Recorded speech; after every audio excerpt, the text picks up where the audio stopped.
Náttúruverndarsamtök telja að Búlandsvirkjun geti lagt lífríki Skaftár í rúst. Sauðfjárbændur sem eiga nytjarétt á beitarlandi fyrirhugaðs lónsstæðis hyggjast ekki veita leyfi sitt til framkvæmda á svæðinu. Formaður náttúruverndarsamtakanna Eldvatna telur að Búlandsvirkjun muni hafa hrikaleg áhrif á umhverfi og lífríki Skaftárhrepps. Hún segir lágmarkskurteisi að bíða eftir niðurstöðum rammaáætlunar áður en ráðist sé í rannsóknir á svæðinu. Hér gefur að líta hluta þeirrar óbeislu vatnsorku sem Skaftárhreppur býr yfir. Hafið mat á umhverfisáhrifum vegna Búlandsvirkjunar sem fyrirtæki Suðurorka stefnir á að reisa í Skaftárhreppi. Að ræða allt að 150 megawatta vatnsaflsvirkjun með 9,2 ferkílómetra miðlunarlóni á Þorvaldsaurum. 90% lónstæðisins gróið land.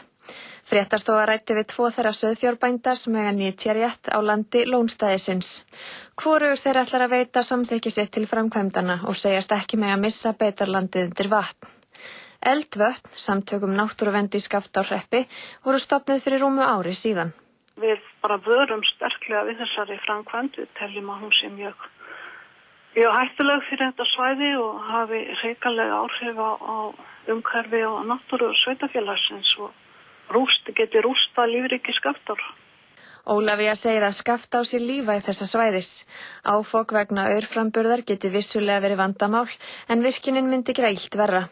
Ólafía gagnrýnir tímasetningu umhverfismatsins harðlega. Hún bendir á að niðurstöður rammaáætlunar eru enn óbirtar, þar sem landsvæði eru flokkuð í nýtingarflokk, verndarflokk eða biðflokk.